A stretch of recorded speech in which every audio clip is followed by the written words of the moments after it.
our broadcast tonight, a U.S. district court denies Apple's request to ban sales of Samsung smart devices, dealing a huge blow to the company's long-standing patent war.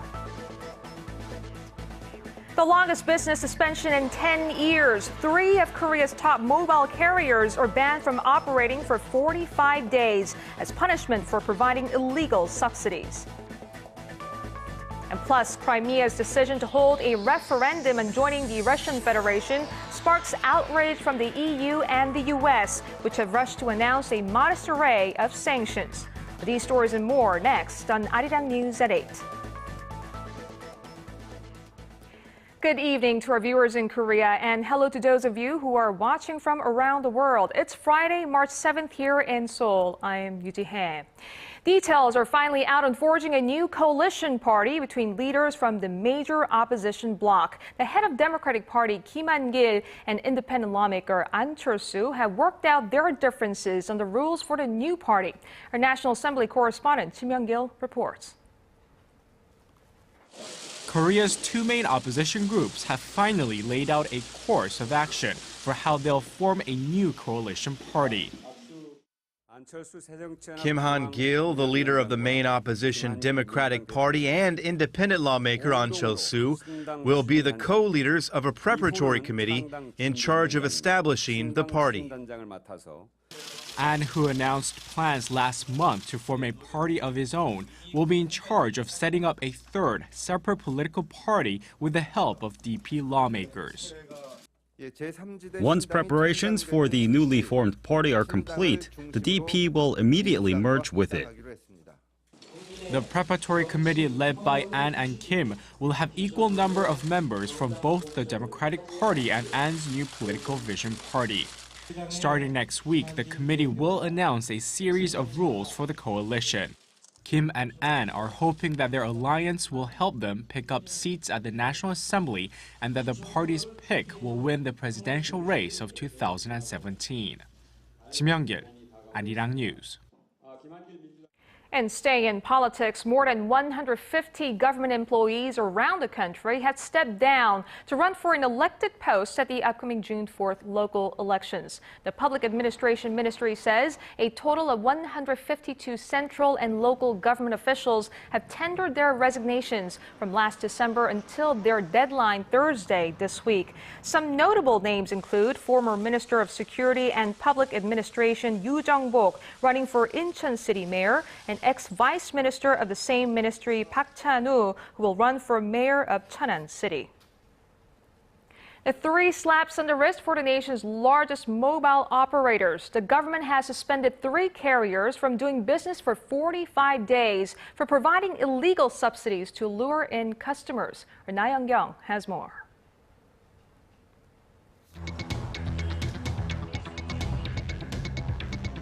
It's the biggest business suspension on the country's mobile carriers ever, a strong warning from the government. Calling for fair competition in the nation's mobile telecommunications industry, the Ministry of Science, ICT and Future Planning announced Friday that SK Telecom, KT, and LGU Plus will be banned from signing up new customers and allowing existing users to buy new devices for 45 days.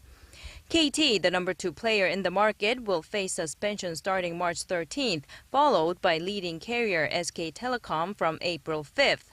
LGU Plus's suspension will be split into 2 separate periods, the first one starting on March 13th. A ministry official says the government had to suspend 2 of the companies simultaneously because the last time the 3 took turns complying with a similar ban, it triggered even more competition as they tried to snatch up one another's customers while the other was out of commission. In January last year, the 3 firms were suspended for enticing customers with illegal subsidies, a long-time, almost customary tactic where they offer to pay in different amounts a huge chunk of what the customers are supposed to pay for mobile devices. Following Friday's announcement, however, industry insiders voiced concerns that the nation's longest-ever suspension will deal a blow to second-tier handset makers such as LG Electronics and Pantech, as well as smaller retailers, rather than persuading the operators to ditch their bad habits. Na Hyun-kyung, ARIRANG News. If medical doctors in the country go on strike as planned next week, they can expect to be punished to the full extent of the law. The Supreme Prosecutor's Office vowed Friday to deal sternly with the upcoming nationwide strike in coordination with the Health Ministry and the National Police Agency. It said the walkout not only violates the law, but would also create serious harm and inconveniences for the public. The nearly 49,000, or some 54% of all doctors currently practicing medicine, have voted to temporarily stop providing medical services starting this coming Monday. This in protest of a government plan to introduce for-profit hospitals and the telemedicine system. South Korea has repeated its call to North Korea to accept its proposal for Red Cross talks on resuming reunions for families separated by the Korean War. Seoul's Unification Ministry said Friday it sent a message to Pyongyang saying that humanitarian issues such as family reunions have always been dealt with by the Red Cross. It noted the North had agreed at their previous meeting to hold further rounds of Red Cross talks to discuss such issues. Pyongyang rejected the offer for talks on Wednesday, saying the proper atmosphere has not been created. Seoul says the issue of family reunions should not be linked to political or military tensions. The Korea's diplomatic efforts to pressure Japan to take responsibility for its wartime atrocities may be paying dividends. Japan said it has no plans to make changes to its official apology to the Korean victims, yet asserted that compensation for the wartime sex slaves was already settled between Japan and South Korea back in 1965. Our Connie Kim reports. Japan's ambassador to the UN in Geneva, Takashi Okada, said Tokyo, contrary to earlier suggestions, has never spoken of reviewing the 1993 Kono statement, in which then-Chief Cabinet Secretary Yohei Kono apologized to the victims of Japan's sex slavery. Since then, the position of the government of Japan has not changed at all. The government of Japan has never spoken of reviewing the Kono statement.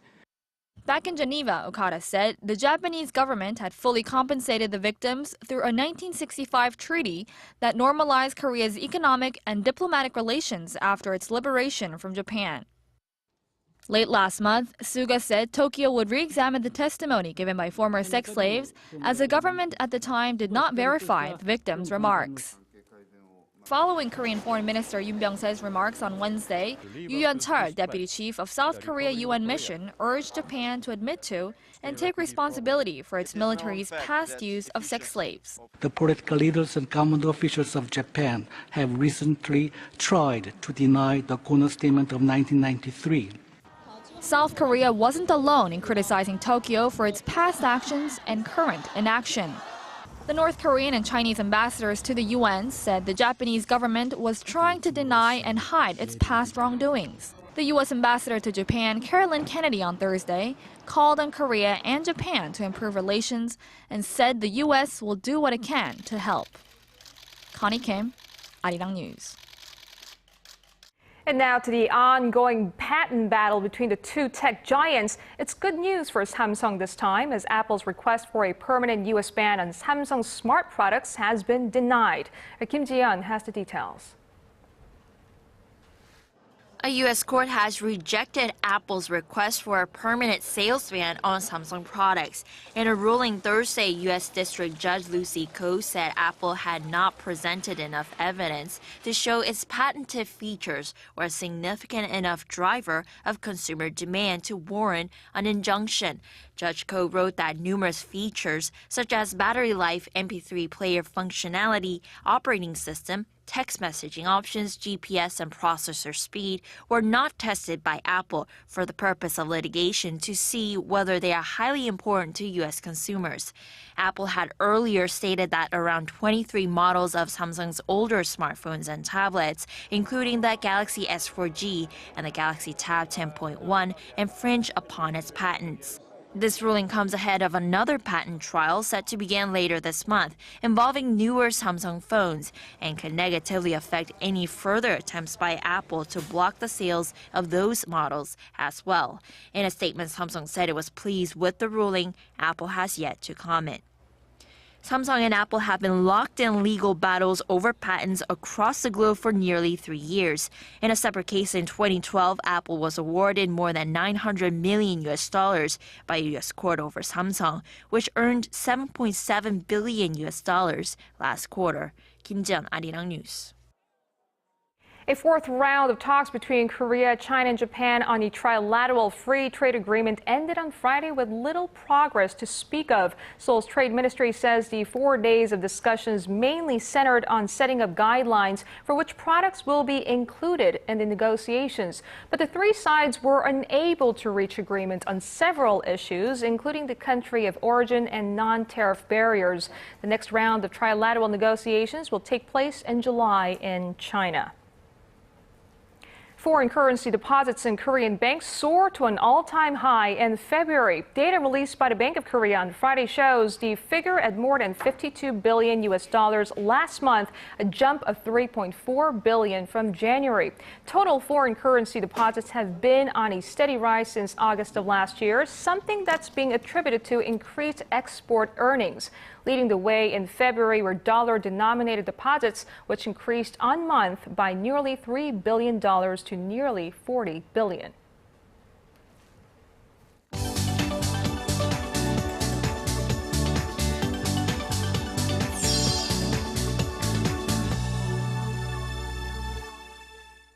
Moving now to some of the top stories on the global front, we go over to our Paul Lee standing by at the News Center.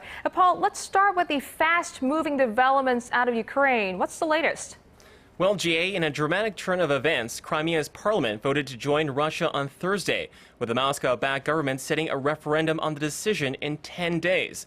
The news hasn't been received well by Ukraine, the EU, or the U.S., all which call the referendum a violation of both Ukraine's constitution and international law. Our Kwon has more. Crimea was, is, and will be an integral part of Ukraine. That was the statement by Ukraine's interim prime minister on Thursday in response to the Crimean parliament's vote to bring forward a referendum on March 16th to reunite the autonomous republic with Russia. The US and EU stood with the Ukrainian government in condemning the move, saying the referendum violates the Ukrainian constitution as well as international law. The EU at a meeting in Brussels urged Russia to de-escalate the situation. Any further steps by the Russian Federation to destabilize the situation in Ukraine would lead to severe and far-reaching consequences for relations between the European Union and its member states on the one hand and the Russian Federation on the other hand, which will include a broad range of economic areas. The EU talked of sanctions, including travel bans and asset freezes. A cancellation of an upcoming EU-Russia summit was also considered. However, not all EU members are in favor of the proposed sanctions, since they would come at a cost to them as well. The US has already imposed visa restrictions on Russian officials. President Barack Obama told his Russian counterpart Vladimir Putin that Russia's violation of Ukraine's territorial integrity had prompted the US to take a number of punitive steps in response. The White House says that during an hour-long phone call Thursday, hours after the Crimean vote, Obama called on Putin to hold direct talks with the new government in Ukraine and urged him to find a diplomatic resolution to the situation. Officials and experts believe that the Ukrainian crisis is no longer one between divided groups within the country, but also a serious issue between the West and Russia. UK Prime Minister David Cameron compared the situation to World War II, saying the slightest miscalculation could see the situation spiral out of control. Kwon So-ah, ARIRANG News. Paul, we've seen a flurry of diplomatic exchanges between the U.S. and Russia over what's happening in Ukraine. Now, how have the American people been judging Obama's handling of the situation? Not that well, apparently. A recent poll released by Fox News shows that President Barack Obama is facing some of his worst approval ratings since taking office. As the Ukrainian crisis has escalated over the past few weeks, 56% of those polled say to disapprove of the way he's approaching foreign policy. That's a new high. The joint poll conducted by Anderson Robbins Research and Shaw & Company Research found that only 33% of voters approved of Obama on this issue. That represents a decline of 6 percentage points from December. On overall performance, Obama received a 38% approval rating, down from a low of 42 in November 2013. The Fox News poll is based on telephone interviews with some 1,000 randomly chosen registered voters in the United States. All right, Paul, let's head over to China now, where Beijing's top political leaders have gathered for their annual parliamentary meeting. Now, what were the newest updates from today's session? Well, amid already tense relations between Beijing and Tokyo due to historical and territorial disputes, China's National People's Congress took aim at Japan's infamous Unit 731. Unit 731 was based in the northeastern Chinese city of Harbin in the late 1930s and was where terribly cruel experiments were conducted on thousands of POWs and civilians for several years. Chinese delegates called for the ruins of the Unit 731 site to be placed on UNESCO's World Heritage List. All right, Paul, let's move over to Latin America. Amid a rise in anti-government protests there, Venezuela's President Nicolas Maduro has decided to break all diplomatic ties with Panama. What's the latest development on that front? Well, both Bolivia and Cuba came out on Thursday in support of Venezuela's decision to break off diplomatic and commercial relations with Panama. Maduro announced the move one day earlier, accusing the Central American country of taking part in a U.S.-led attempt to carry out a regime change in Venezuela. Echoing the statement, Bolivian President Evo Morales said outside forces were working to remove Maduro from power. The new strategy of the American empire is to finance some groups below the table to create conflicts and use that to intervene militarily, whether it be from the blue helmets of the United Nations or through NATO. The decision comes after Panama requested a meeting at the Organization of American States to discuss the crisis in Venezuela, which has left 18 people dead from anti-government protests. Back to you, GA. Thanks, Paul, for the wrap-up of our look at international stories making headlines around the world. We'll see you back in about 2 hours for more updates.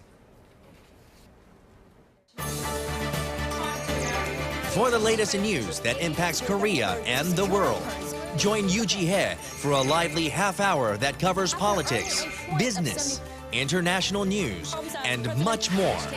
Live at 8 every weeknight on ARIRANG TV.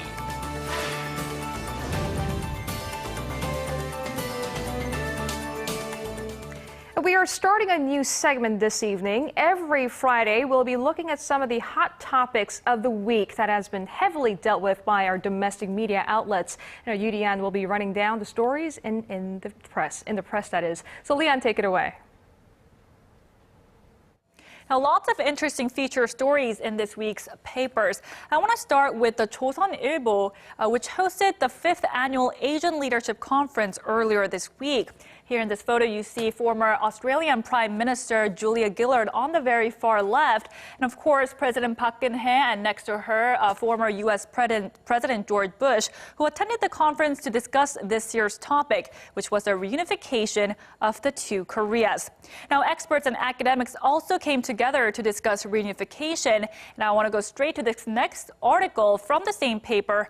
And the title up here reads, "Reunification Delays Aging Society by 15 years, able to catch up to Japan within current generation." Now, Kwon Gu-hoon, an executive director at Goldman Sachs, said reunification could be a solution for South Korea's aging population and would secure $4 trillion worth of North Korea's underground resources. He also said in just 10 to 15 years, the economy of a unified Korea would equal that of Germany and catch up to Japan soon thereafter. Now, Mark Faber, who famously predicted the Asian financial crisis in the late 90s, was also at the conference. And this is, of course, him in this photo giving a speech. And he says once there are signs of reunification, fund managers from around the world will jump at the chance to invest in Korea, and that Korea's stock market would grow significantly. But experts at the conference did warn that South Korea's rising debt could be a problem, as the cost of reunification could add to it. So if reunification is undertaken with careful preparations, an economic boom may be down the road for a unified Korea. Now let's go on over to an exclusive coverage by the Joseon-ilbo on Japan's crippled Fukushima nuclear power plant. Now, the headline of this story right over here reads, where Abe said contaminated water was contained, radiation detector goes off, beep, beep, beep. Now, the paper sent out one of their journalists, the man you see right over here, with a special mask and holding a radiation detector to check on this situation at the Fukushima Daiichi nuclear power plant 3 years after the disaster. Now, sitting 100 meters away from the nuclear power plant on a boat, the radiation detector showed a reading that was 110 times higher than the normal rate. Surprising, given that this area is within the zone that Japanese Prime Minister Shinzo Abe had claimed was safe from the effects of radiation. Now, 3 years since the nuclear disaster and still periodic reports of contaminated water leakage. It's about time the Japanese government and the rest of the world deserve an honest assessment of the disaster. Now, finally, let's go on over to Gyeongyang Shinmun, which ran a story on the intensive education system facing children here in Korea. Now, the title reads, Stop by after private institution on the swing alone, bored again at playground. The title, of course, describes a photo right below, which shows a girl playing alone at a playground in Seoul. Now, the paper tells us that the scene pretty much remained the same the entire day. So where are the children then? Let's zoom in closer at this next article right over here, which shows a timetable for a second grade elementary student here in Seoul. Now, Jiyeon's school day ends at about 1:30 p.m., but after just 30 minutes of rest seen here in yellow, her day begins all over again when she attends an English language academy and taekwondo class. And the time at home after all that spent doing homework. The paper cites experts who say that jam-packed schedules like this, which are common among children, make them more prone to depression and aggressive behavior. A change in the education paradigm seems to be an urgent need. Now that wraps up your look at some of the eye-catching stories in the press this week.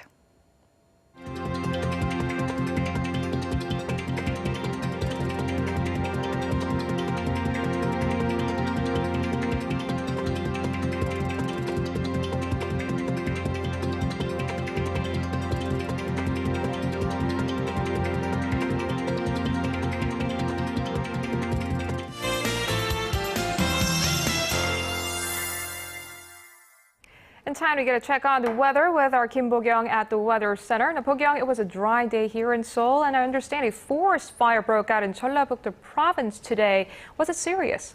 That's right, Ji-hye. Over 6 hectares was burned, and it took over 5 hours to put out the forest fire due to the dry weather and strong winds. And multiple reports of forest fires have been reported just today. Taking a closer look at the current conditions, well, we're seeing clear skies across the map. However, that dry weather warning still remains in most parts of the country. In fact, the humidity level in Yeosu of Jeollanam-do province, where another forest fire flared up this afternoon, is down at 10%. So it is crucial that you take care of yourselves and please be careful not to start any forest fires.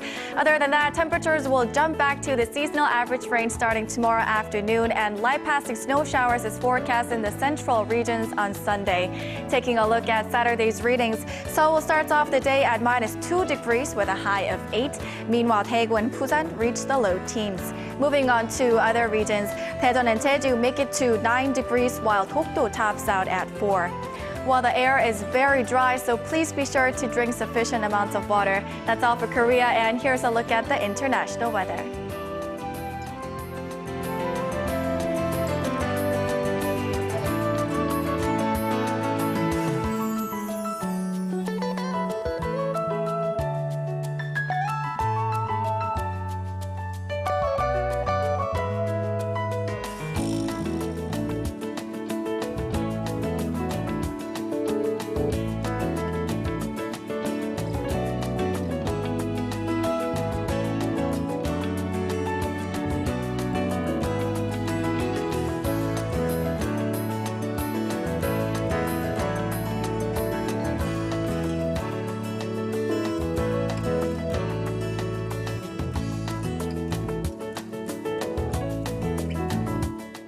And that brings us to the end of our newscast. I'm Yoo Ji-hye in Seoul. I'll be back with more news updates on our primetime news at 10 p.m. Korea time. See you then.